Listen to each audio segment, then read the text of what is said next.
تو ان کو بلا تاخیر میں یہی مشورہ دوں گا کہ وہ اپنے شہر کے کسی بڑے مفتی صاحب کے پاس حاضر ہو جائیں، فوراً میاں بیوی چلے جائیں، سسرال والے بھی چلے جائیں، تاکہ مفتی صاحب دو فریقوں کی سٹیٹمنٹس لیں اور پھر جو اس میں جو شرعی لحاظ سے ان پہ حکم آتا ہے میاں بیوی پر توبہ کا یا دوبارہ نکاح کا، تو وہ انشاءاللہ آپ کی شرعی رہنمائی پراپر طریقے سے کر دیں گے۔ تو پلیز اس کو سیریس لیں۔ میں ان کو یہی عرض کروں گا جس سسٹر نے کال کیا کہ جن کا یہ معاملہ ہوا ہے ان کو بتا دیں کہ اس طرح طلاق بائنہ پڑ جاتی ہے اور عورت نکاح سے نکل جاتی ہے، اس کے لیے حکم یہ ہے کہ دوبارہ نکاح کرنا پڑتا ہے۔ تو سسٹر ان کو بتا دیں، تو تمام ناظرین سن بھی لیں کہ یہ کتنا مسئلہ مشکل ہے، کتنا مسئلہ یہ اس میں پرابلمز آتی ہیں۔ ایک کالر ہیں، السلام علیکم۔ وعلیکم السلام ورحمۃ اللہ وبرکاتہ۔ مانچسٹر سے علامہ صاحب محمد افسر بول رہا ہوں۔ جی ماشاءاللہ افسر صاحب، کیا آپ کی صحت کیسی ہے؟ ٹھیک ہے آپ؟ اللہ کا کرم ہے، صحت آہستہ آہستہ امپرومنٹ ہو رہی ہے۔ اللہ پاک کو شفائے کاملہ عطا فرمائے۔ آپ کو اور آپ کے عملے کو میری طرف سے بہت بہت سلام دعا۔ اللہ تعالیٰ ساری پوری امت مسلمان کو اپنے اپنے حفظ و امان میں رکھے۔ جی جی آمین۔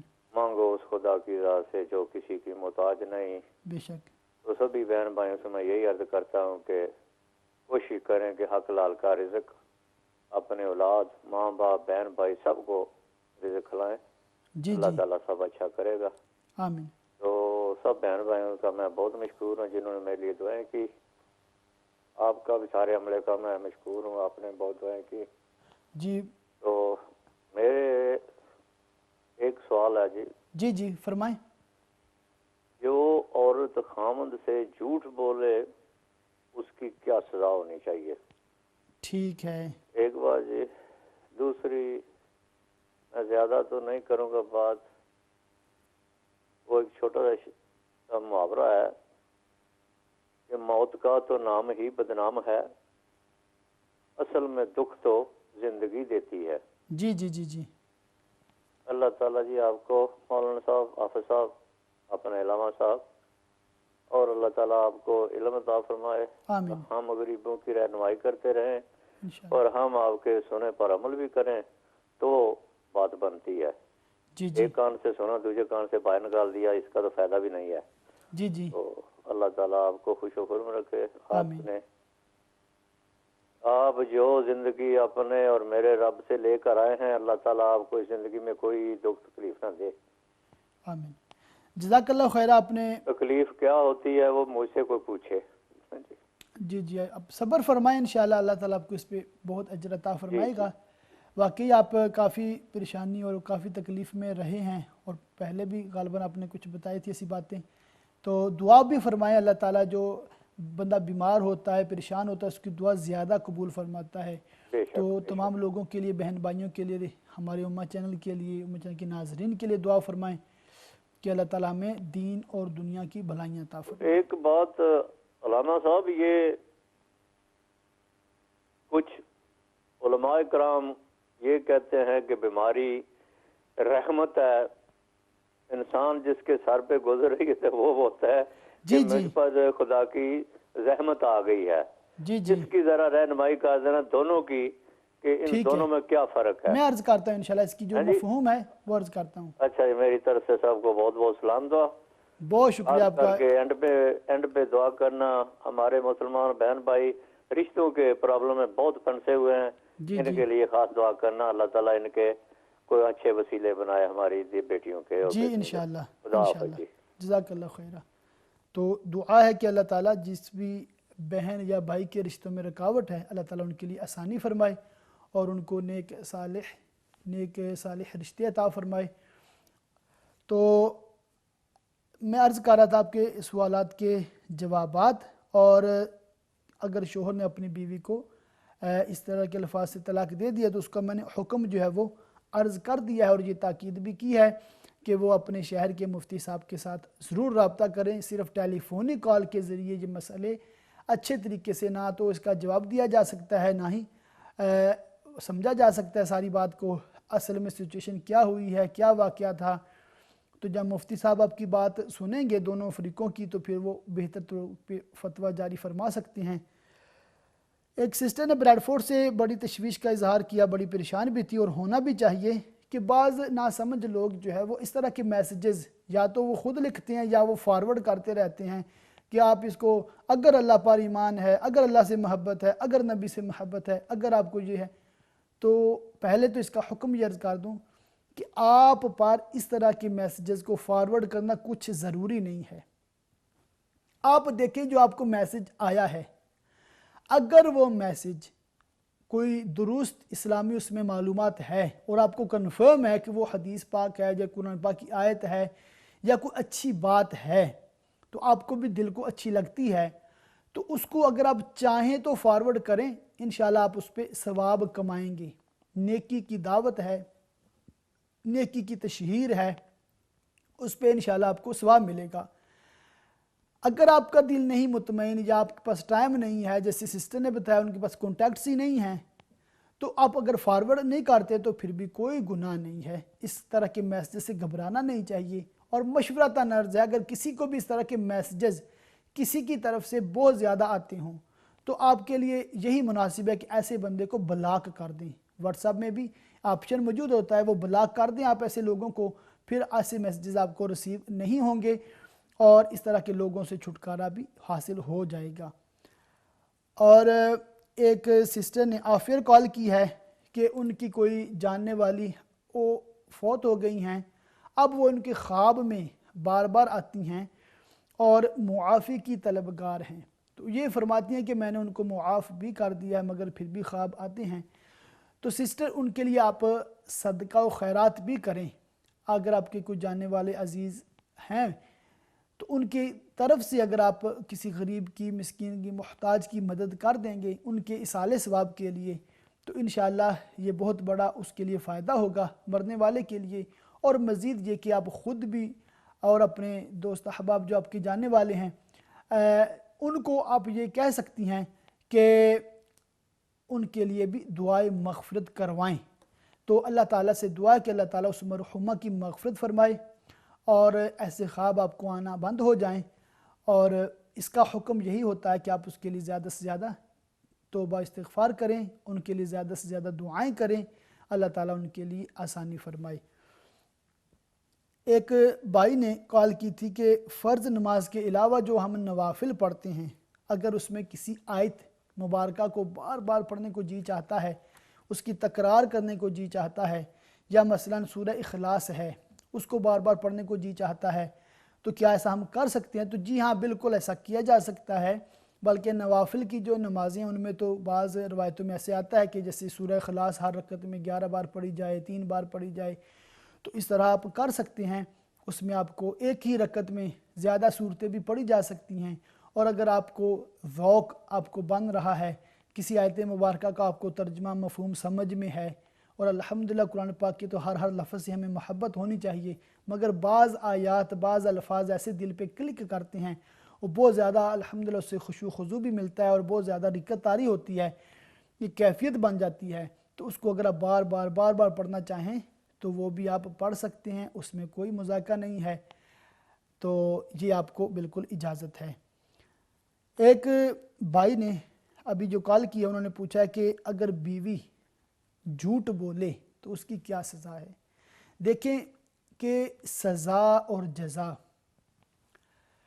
یہ اللہ تعالیٰ کے ہاتھ میں ہے۔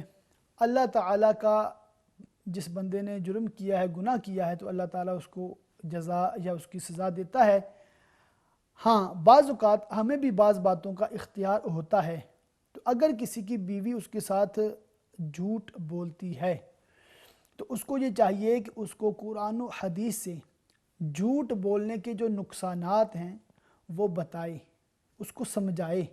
بعض لوگوں کی یہ عادت ہوتی ہے کہ جیسے کہہ لیں کہ ان کی سمجھ میں نہیں آ رہا ہوتا، فسمہاؤ، ان کو جھوٹ بولنے کی عادت ہوتی ہے، تو ایسے لوگوں سے چاہے وہ عورت ہے یا مرد ہے، ہم سب کو محتاط رہنا چاہیے۔ تو ظاہر سی بات ہے اگر اس نے بکثرت جھوٹ بولے ہیں تو اس کا جو ٹرسٹ ہے، اس کا جو اعتماد ہے، اس نے خود کھو دیا ہے، تو ایسے لوگوں سے ہمیں زیادہ محتاط بھی رہنا چاہیے۔ اور اگر ہمیں وہ کوئی بات بتاتے ہیں تو ہمیں اس کو ڈبل چیک کرنا چاہیے. یعنی اگر کسی نے کوئی خبر ہمیں دی ہے اور ہمیں پتہ ہے یہ بندہ جھوٹ بولتا ہے تو ہم اس بات کی تصدیق کسی اور ذریعہ سے بھی حاصل کر لیں تاکہ ہو سکتا ہے وہ سچ ہی بول رہا ہو. تو بعض اوقات جھوٹ بولنے والا بھی سچ بول دیتا ہے اور بعض اوقات سچ بولنے والا جھوٹ بول دیتا ہے. تو یہ تو ہو رہا ہے. ہمیں چاہیے کہ ہم اپنے اہل بالخصوص جیسے بیوی ہے، بچے ہیں اور اپنے جو جاننے والے ہیں، بلکہ ہمیں تمامی مسلمانوں، تمامی انسانوں کی اصلاح کی فکر ہونی چاہیے. تمامی لوگوں کی اصلاح کی کوشش ہمیں کرنی چاہیے. اس کے لیے ہمیں خود بھی دینی معلومات ہونی چاہیے تاکہ ہم دوسروں کی بھی دینی شرعی رہنمائی کر سکیں. تو اللہ تعالی ہمیں جھوٹ کی بری عادت سے محفوظ رکھے، اور جو لوگ اس جھوٹ کی عادت میں مبتلا ہیں اللہ تعالیٰ ان کو اس سے شفا عطا فرمائے، اور اللہ تعالیٰ ہمیں ہمیشہ سچ بولنے کی توفیق عطا فرمائے. تو بھائی کا دوسرا سوال یہ تھا، اور اس پہ وہ ظاہر کافی پریشانی میں ہیں، بیماری میں ہیں. تو فرما رہے تھے کہ علماء اکرام فرماتے ہیں کہ بیماری رحمت ہے. تو جو بیمار ہوتا ہے اس کو تو زحمت محسوس ہو رہی ہوتی ہے، تو اس کا کیا مفہوم ہے، کیا اس کا مطلب ہے؟ جی واقعی بیماری جو ہے وہ رحمت ہے. ان معنوں کا ہے کہ حدیث پاک میں آتا ہے کہ بندہ مومن کو اگر کانٹا بھی چبھے تو اس کے گناہ معاف ہوتے ہیں. ایک اور روایت کا خلاصہ ہے کہ اللہ تعالیٰ بعض بندوں کے درجات بلند کرنا چاہتا ہے، یعنی کہ ان کو جنت میں اعلیٰ مقام عطا فرمانا چاہتا ہے، مگر بندہ پریکٹیکلی ایسے عمل نہیں کر رہا ہوتا، ایسے کام نہیں کر رہا ہوتا جس سے وہ اعلیٰ مقام حاصل کر سکے، تو اللہ تعالیٰ اس کو بیماری میں مبتلا کر دیتا ہے تاکہ اس کے جو گناہ ہیں وہ کم ہو جائیں. گناہ جب کم ہوتے ہیں تو آٹومیٹک اس کے درجے بڑھ جاتے ہیں. تو ویسے بھی ہمیں جب ہم تاریخ اسلام کو پڑھتے ہیں، انبیاء کرام علیہ السلام کے حالات زندگی کو پڑھتے ہیں تو کتنی مشکلات سے گزرے ہیں. تو میں عرض کر رہا تھا کہ بیماری کی وجہ سے گناہ جو ہیں وہ معاف ہوتے ہیں، اللہ تعالیٰ اس کو مزید درجے بلند فرماتا ہے. آئیے اس کے حوالے سے چند حدیثیں میں عرض کر دوں تاکہ بیماری کے جو فضائل ہیں، بیماری جو رحمت ہے، اس کے کیا مفہوم ہے. انشاءاللہ آپ کو یہ حدیث مبارکہ سن کر زیادہ اس کی معلومات ہوگی. پہلی حدیث پاک ہے صحیح بخاری اور صحیح مسلم میں حضرت ابو ہریرہ اور حضرت ابو سعید رضی اللہ تعالیٰ عنہما سے مروی ہے. حضور اقدس صلی اللہ تعالیٰ علیہ وآلہ وسلم فرماتے ہیں، مسلمان کو جو تکلیف اور ہم اور حزن اور اذیت اور غم پہنچے، یہاں تک کہ کانٹا جو اس کے چبھے، اللہ تعالیٰ ان کے سبب اس کے گناہ مٹا دیتا ہے. ایک اور حدیث پاک میں ہے، مسلمان کو جو اذیت پہنچتی ہے، مرض ہو یا اس کے سوا کچھ اور، اللہ تعالیٰ اس کے سیئات کو گرا دیتا ہے جیسے درخت سے پتے جھڑتے ہیں. ایک اور حدیث پاک میں ہے کہ پیارے پیارے آقا مدینے والے مصطفیٰ صلی اللہ تعالی علیہ وآلہ وسلم ام الصائب کے پاس تشریف لے گئے اور ارشاد فرمایا، تجھے کیا ہوا ہے جو کانپ رہی ہے؟ عرض کی، بخار ہے، خدا اس میں برکت نہ کرے. تو اس پر پیارے آقا صلی اللہ علیہ وسلم نے ارشاد فرمایا، بخار کو برا نہ کہہ کہ وہ آدمی کی خطاؤں کو اس طرح دور کرتا ہے جیسے بھٹی لوہے کے میل کو. ایک اور حدیث پاک ہے جس میں یہ بیان ہے کہ بندہ جب عبادت کے اچھے طریقہ پر ہو پھر بیمار ہو جائے تو جو فرشتہ اس پر موکل ہے اس سے فرمایا جاتا ہے، اس کے لیے ویسے ہی اعمال لکھ جب مرض میں مبتلا نہ تھا، یہاں تک کہ میں اسے مرض سے رہا کروں یا اپنی طرف بلا لوں، یعنی موت دوں. اور انس رضی اللہ تعالیٰ عنہ کی روایت میں ہے کہ حضور صلی اللہ تعالی علیہ وآلہ وسلم فرماتے ہیں جب مسلمان کسی بلائے بدن میں مبتلا ہوتا ہے فرشتہ کو حکم ہوتا ہے لکھ جو نیک کام پہلے کیا کرتا تھا، تو اگر شفا دیتا ہے تو دھو دیتا ہے اور پاک کر دیتا ہے، اور موت دیتا ہے تو بخش دیتا ہے اور رحم فرماتا ہے۔ تو اس حدیث پاک اور اس طرح کے جو مفہوم کی احادیث مبارکہ ہیں، اس سے ہمیں پتہ چلتا ہے کہ اللہ تعالیٰ اپنے بندوں کو مختلف انداز کے ساتھ آزماتا ہے، ان کو مختلف بیماریوں پریشانیوں میں مبتلا فرماتا ہے، اور یہ بھی پھر اللہ تعالیٰ کی رحمت ہے کہ بیمار تو کافر بھی ہوتا ہے۔ دیکھیں آپ کتنے کافر ہیں کینسر کے مرض میں مبتلا ہیں، کتنے کافر ہیں دونوں ٹانگوں سے معذور ہو چکے ہیں، اور کتنے بوڑھے جو اولڈ ایج کیئر ہومز یہاں پر تو بہت زیادہ ہیں، بوڑھے مرد بوڑھی عورتیں ہیں، ان کی تو اتنی بیماریاں ہیں، ایسی بیماریاں ہیں، اور اس سے بڑا غم ان کو یہ بھی ہوتا ہے کہ ان کا نہ بیٹا پوچھنے والا ہوتا ہے نہ بیٹی پوچھنے والی ہوتی ہے، اور شوہر کسی اور کیئر ہوم میں ہے تو بیوی کسی اور کیئر ہوم میں پڑی ہوئی ہے، تو ان کو ایک اس پہ غم بالائے غم یہ ہوتا ہے کہ ان کو کوئی پوچھنے والا بھی نہیں ہوتا۔ مگر مسلمان ہیں ہم، الحمدللہ یہ اللہ تعالیٰ کی کتنی بڑی نعمت ہے، اللہ تعالیٰ نے ہمیں اسلام کی دولت سے مالا مال کیا ہے، اور پھر ہمارے دوست احباب ہمارے جاننے والے کم از کم ہمیں پوچھتے تو ہیں، یہ بھی اللہ تعالیٰ کی رحمت ہے، نعمت ہے کہ ہمیں کوئی دو چار جاننے والے ہیں، اور الحمدللہ اللہ تعالیٰ جو بیماری دیتا ہے اس پہ پھر یہ اجر دیتا ہے کہ ہمارے گناہ مٹا دیتا ہے۔ اور ہمیں دعا یہی کرنی چاہیے، اور سب کے لیے ہم یہی دعا کرتے ہیں کہ اللہ تعالیٰ سب کو آزمائشوں سے بیماریوں سے پریشانیوں سے محفوظ رکھے، مگر اگر کوئی مبتلا ہو گیا ہے تو اب اس کے لیے حکم ہے کہ صبر کرے، اور صبر پہ اللہ تعالیٰ نے جو اجر کا وعدہ کیا ہے انشاءاللہ وہ ضرور عطا فرمائے گا۔ اور بیماریاں اور مشکلات تو اللہ تعالیٰ نے ان حضرات قدسیہ کو بھی دی ہیں جو سب سے زیادہ مقرب، سب سے افضل ہیں، میری مراد انبیاء کرام علیہ السلام ہیں۔ پیارے پیارے آقا مدینے والے مصطفیٰ صلی اللہ علیہ وسلم ارشاد فرمایا کرتے تھے کہ راہ خدا میں جتنا میں ستایا گیا اتنا کوئی نہیں ستایا گیا، اس طرح کے الفاظ ہیں حدیث پاک کے۔ اسی طرح حضرت ایوب علیہ السلام کی بیماری کا تو اتنا مشہور واقعہ ہے کہ وہ بہت زیادہ بیمار ہوئے تھے، اور اسی طرح اور بھی دیگر انبیاء کرام علیہ السلام مختلف قسم کی آزمائشوں میں مشکلات میں ان کو مبتلا کیا گیا۔ اور جو ٹاپک ہم ڈسکس کر رہے ہیں، دیکھیں آپ طلاق کا موضوع ہے، حضرت یحییٰ علیہ السلام کے شہید کیے جانے کا ایک سبب یہ بھی کتابوں میں ملتا ہے کہ انہوں نے فتویٰ دیا تھا، صرف اس وجہ سے کہ انہوں نے یہ فتویٰ دیا تھا کہ بادشاہ نے اپنی بیوی کو 3 طلاقیں دے دی تھیں، تو آپ نے یہ فتویٰ دیا کہ اب یہ بغیر حلالے کے تیرے لیے حلال نہیں ہوگی۔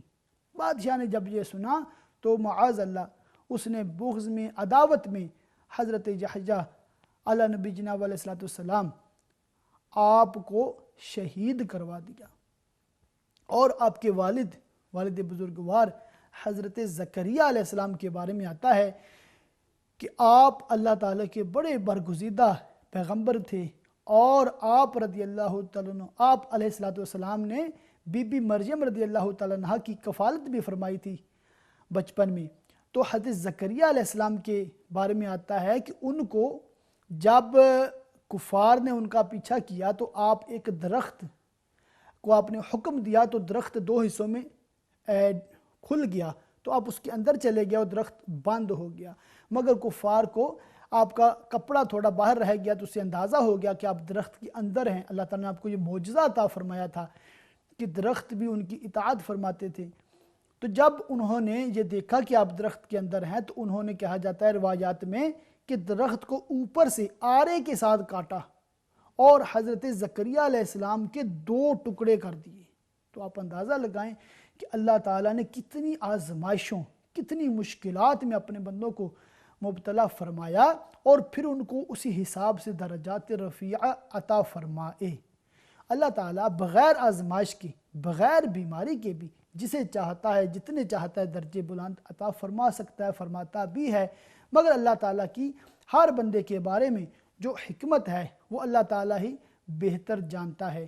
تو ہم اللہ تعالیٰ سے دعا کرتے ہیں جس بھائی نے سوال کیا تھا اور بھی جو ناظرین بیمار ہیں، جہاں کہیں بھی مسلمان بیمار ہیں، اللہ تعالیٰ تمام کو شفا کاملہ عطا فرمائے، اور جو مسلمان دنیا سے رخصت ہو چکے اللہ تعالیٰ تمام کی بخشش و مغفرت فرمائے اور تمام کو جنت الفردوس میں اعلیٰ مقام عطا فرمائے۔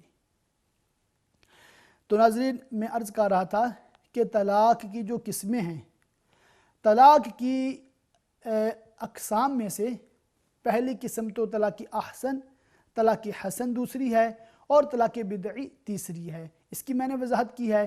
اور طلاق کے جو الفاظ استعمال کیے جاتے ہیں ان الفاظ کے بارے میں عرض کر رہا تھا کہ طلاق کے صریح الفاظ ہیں، مثال ہے جیسے لفظ طلاق کسی نے استعمال کیا ہے، اور کنایہ کے بھی الفاظ ہیں، جیسے اگر کوئی اپنی بیوی کو کہے جا، نکل، چل، تو ان کنایہ کے الفاظ کو جب ہم استعمال کرتے ہیں یا کوئی استعمال کرتا ہے تو اس کی ایک چند شرائط ہیں جن کے ساتھ پھر طلاق واقع ہوتی ہے، وہ میں بیان کر رہا تھا۔ پھر آپ کی ماشاءاللہ کافی کالز آئی ہیں، ابھی بھی لائنز اوپن ہیں، اگر کوئی سوال آپ کے ذہن میں ہو تو آپ سوال کر سکتی ہیں۔ تو طلاق کنایہ کا حکم میں بیان کر رہا تھا کہ کنایہ سے طلاق واقع ہونے میں یہ شرط ہے کہ نیت طلاق ہو یا حالت بتاتی ہو کہ طلاق مراد ہے، یعنی پیشتر طلاق کا ذکر تھا یا غصے میں کہا۔ کنایہ کے الفاظ تین طرح کے ہیں، کنایہ کے الفاظ تین طرح ہیں، بعض میں سوال رد کرنے کا احتمال ہے، بعض میں گالی کا احتمال ہے، اور بعض میں نہ یہ ہے اور نہ وہ، بلکہ جواب کے لیے متعین ہیں۔ اگر رد کا احتمال ہے تو مطلقاً ہر حال میں نیت کی حاجت ہے، بغیر نیت طلاق نہیں، اور جن میں گالی کا احتمال ہے ان سے طلاق ہونا خوشی اور غضب میں نیت پر موقوف ہے، اور طلاق کا ذکر تھا تو نیت کی ضرورت نہیں۔ اور تیسری صورت یعنی جو فقط جواب ہو تو خوشی میں نیت ضروری، اور غضب اور مذاکرہ کے وقت بغیر نیت بھی طلاق واقع ہے۔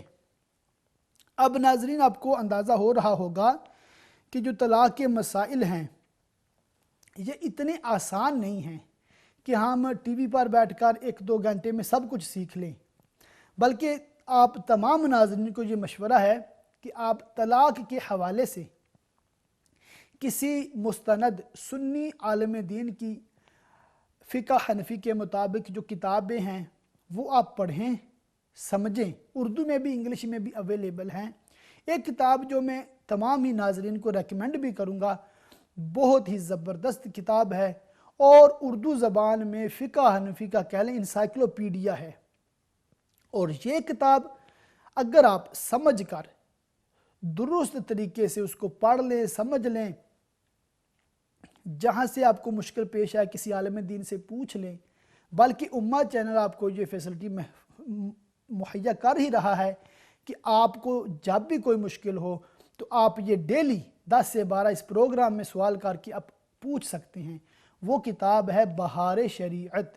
بہار شریعت ایسی کتاب ہے کہ بہت ہی زبردست کتاب ہے، اور اس میں پہلا باب جو ہے، پہلا حصہ جو ہے اس میں عقائد کا بیان ہے، پھر دوسرے میں طہارت ہے، طہارت کے ساتھ ساتھ پھر تیسرا اور چوتھا جو حصہ ہے نماز کمپلیٹ، شرائط، واجبات، فرائض، ہر چیز کا بیان ہے، پھر اس میں زکوٰۃ اور روزوں کا بیان ہے، پھر اس کا چھٹا حصہ پورا حج کے بارے میں ہے، عمرہ کیسے کرنا ہے، حج کیسے کرنا ہے، مکہ مکرمہ میں کیسے وقت گزارنا ہے، مدینہ منورہ میں کیسے حاضری دینی ہے، اس سب باتوں کا بیان ہے، اور پھر اس کا 7واں 8واں حصہ جو نکاح اور طلاق کے حوالے سے ہے، اسی سے میں بھی آپ کو باتیں عرض کر رہا ہوں۔ تو یہ کتاب آپ ضرور حاصل کریں، بہار شریعت اردو میں ہے، اس کے کچھ حصے انگلش میں بھی مل جاتے ہیں، اس سے اپنی معلومات کا اضافہ ضرور کریں۔ ایک کالر ہیں، السلام علیکم۔ السلام علیکم ورحمۃ اللہ وبرکاتہ، آپ کیسے ہیں؟ جی اللہ کا کرم ہے، آپ سنائیں، ٹھیک ہے؟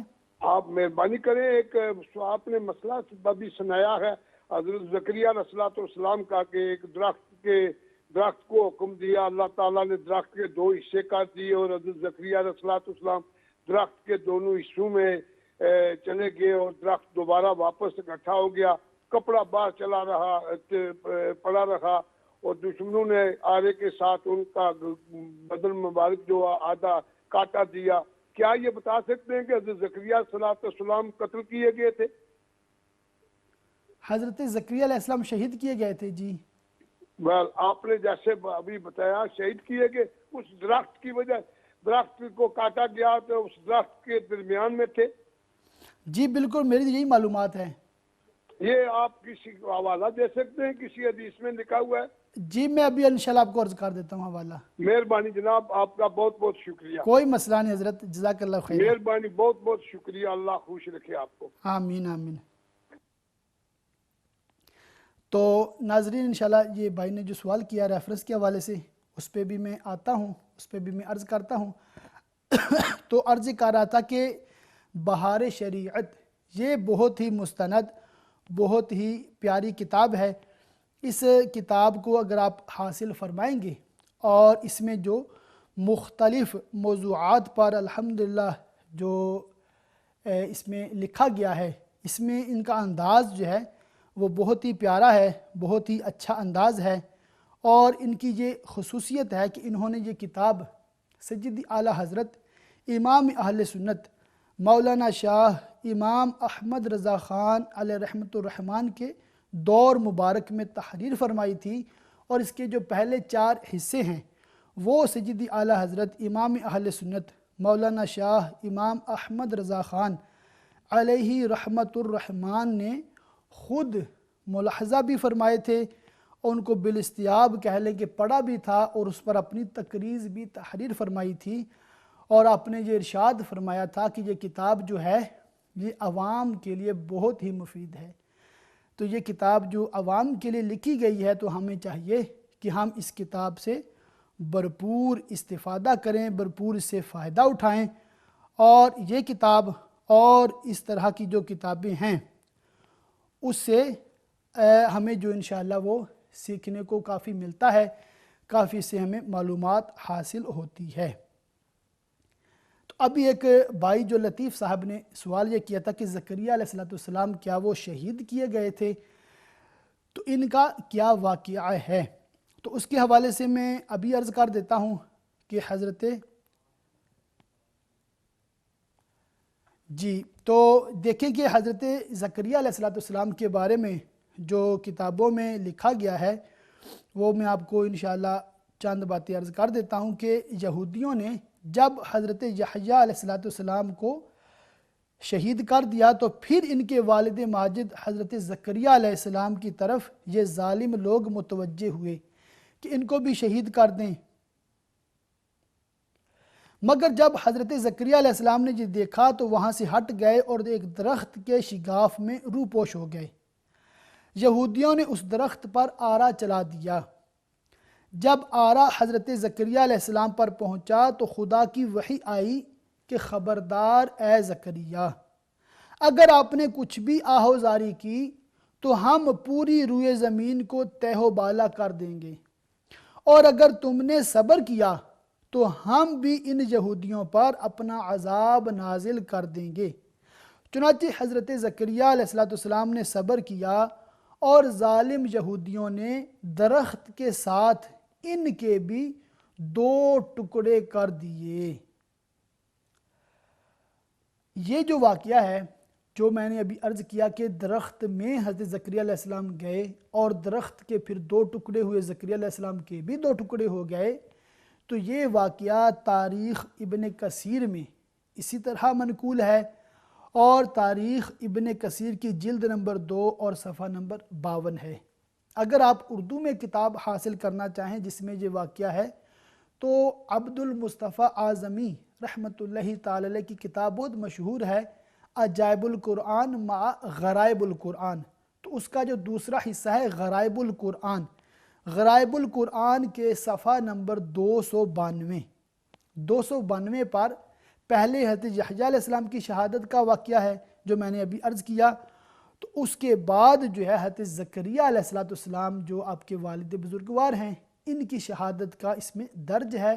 اور یہ واقعہ اسی طرح ہے کہ درخت میں آپ چھپے تھے، درخت میں آپ تشریف لے گئے تھے، تو یہودیوں نے درخت کے پھر 2 ٹکڑے کیے آرے کے ساتھ، تو آپ علیہ السلام کے جسم مبارک کے بھی پھر 2 ٹکڑے ہو گئے۔ تو آگے اسی کی تفسیر میں یہ بھی لکھا ہے کہ اس میں اختلاف ہے کہ حضرت یحییٰ علیہ السلام کی وہ مطلب شہادت کہاں پر ہوئی، مگر حضرت زکریا علیہ السلام کے بارے میں کوئی اس میں اختلاف اس کتاب میں کوئی درج نہیں ہے۔ اور یہ جو سارا مسئلہ ہے اس آیت مبارکہ کے تحت آتا ہے، جسے پارہ نمبر 3 سورہ آل عمران اس کی آیت نمبر 21 میں اللہ تعالیٰ نے ارشاد فرمایا، ان الذین یکفرون بآیات اللہ ویقتلون النبیین بغیر حق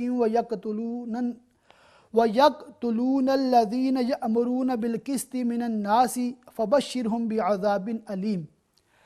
وہ جو اللہ کی آیتوں سے منکر ہوتے اور پیغمبروں کو ناحق شہید کرتے اور انصاف کا حکم کرنے والوں کو قتل کرتے ہیں، انہیں خوشخبری دو دردناک عذاب کی۔ تو اس آیت مبارکہ کے تحت تفاسیر میں یہ واقعہ درج ہے۔ تو مزید اگر کسی کو معلومات چاہیے ہو تو عجائب القرآن مع غرائب القرآن اردو زبان میں بہت ہی پیاری کتاب ہے، اس کتاب کو حاصل کریں، خود بھی پڑھیں، اور انشاءاللہ اس میں آپ کو مزید کئی معلومات ہوں گی۔ قرآن پاک کے جتنے کم و بیش واقعات ہیں تمام ہی واقعات کو اس میں بیان کیا گیا ہے۔ ابھی پروگرام کے آخری لمحات ہیں، تو اس میں قرآن پاک سے طلاق کے بارے میں بہت ہی زبردست اس میں ہماری کہہ لے کہ اصلاح کا بھی پہلو ہے۔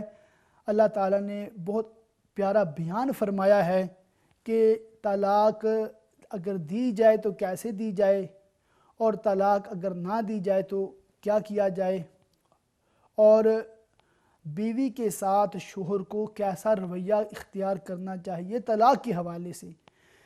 سورہ بقرہ جو ہے دوسرے پارہ میں اس کی آیت نمبر سورہ بقرہ کی 231، سورہ بقرہ ویسے تو پہلے اس پارے سے شروع ہوتی ہے، مگر میں آیت نمبر 231 آپ کو انشاءاللہ پڑھ کے سناتا ہوں۔ تو اس کا پھر تفسیر میں جو مفتی صاحب نے اس پہ تحریر فرمایا ہے وہ بھی الحمدللہ میں آپ کو پڑھ کے سناتا ہوں، جس سے ناظرین کو یہ اندازہ ہوگا کہ قرآن پاک میں کس طرح واضح صراحت کے ساتھ طلاق کے احکام بیان کیے گئے ہیں۔ تو ہم جو طلاق کے مسائل بیان کر رہے ہیں یہ اپنی طرف سے نہیں کر رہے، بلکہ یہ قرآن پاک میں حدیث مبارکہ میں ہمیں جو معلومات دی گئی ہے تو اسی کے مطابق آپ کو ہم عرض کر رہے ہیں۔ اللہ تعالیٰ کا ارشاد ہے، وَإِذَا طَلَّقْتُمُ النِّسَاءَ فَبَلَغْنَ أَجَلَهُنَّ فَأَمْسِكُوهُنَّ بِمَعْرُوفٍ أَوْ سَرِّحُوهُنَّ بِمَعْرُوفٍ وَلَا تُمْسِكُوهُنَّ ضِرَارًا لِتَعْتَدُوا وَمَنْ يَفْعَلْ ذَلِكَ فَقَدْ ظَلَمَ نَفْسَهُ وَلَا تَتَّخِذُوا آيَاتِ اللَّهِ هُزُوًا وَاذْكُرُوا نِعْمَةَ اللَّهِ عَلَيْكُمْ وَمَا أَنزَلَ عَلَيْكُمْ مِنَ الْكِتَابِ وَالْحِكْمَةِ يَعِظُكُمْ بِهِ وَاتَّقُوا اللَّهَ وَاعْلَمُوا أَنَّ اللَّهَ بِكُلِّ شَيْءٍ عَلِيمٌ۔ اس کا ترجمہ ہے، اور جب تم عورتوں کو طلاق دو اور وہ اپنی عدت کی اختتامی مدت کے قریب تک پہنچ جائیں تو اس وقت انہیں اچھے طریقے سے روک لو یا اچھے طریقے سے چھوڑ دو، اور انہیں نقصان پہنچانے کے لیے نہ روک رکھو تاکہ تم ان پر زیادتی کرو، اور جو ایسا کرے تو اس نے اپنی جان پر ظلم کیا۔ اور اللہ کی آیتوں کو ٹھٹھا مذاق نہ بنا لو، اور اپنے اوپر اللہ کا احسان یاد کرو، اور اس نے تم پر جو کتاب اور حکمت اتاری ہے اسے یاد کرو، اس کے ذریعے وہ تمہیں نصیحت فرماتا ہے، اور اللہ سے ڈرتے رہو اور جان رکھو کہ اللہ سب کچھ جاننے والا ہے۔ اس آیت مبارکہ کی تفسیر میں ہے، جس کا خلاصہ یہ ہے کہ جب تم عورتوں کو طلاق دو اور وہ اپنی عدت کی اختتامی مدت کے قریب پہنچ جائیں تو اس وقت انہیں اچھے طریقے سے روک لو یا اچھے طریقے سے چھوڑ دو۔ تمہیں رجوع کا اختیار تو دیا گیا ہے، لیکن اس اختیار کو ظلم و زیادتی کا حیلہ نہ بناؤ کہ انہیں نقصان پہنچانے اور ایذا دینے کی نیت سے رجوع کرتے رہو۔ یہ فعل سراسر اللہ تعالیٰ کی آیتوں کو ٹھٹھا مذاق بنانے کے مترادف ہے کہ جیسے مذاق میں کسی چیز کی پرواہ نہیں کی جاتی، اسی طرح تم اللہ تعالیٰ کی آیتوں کا ٹھٹھا مذاق بنا رہے ہو۔ اور یہ بھی یاد رکھو کہ جو اس طرح کرتا ہے وہ اپنی جان پر ہی ظلم کرتا ہے کہ حکم الہی کی مخالفت کر کے گناہگار ہوتا ہے۔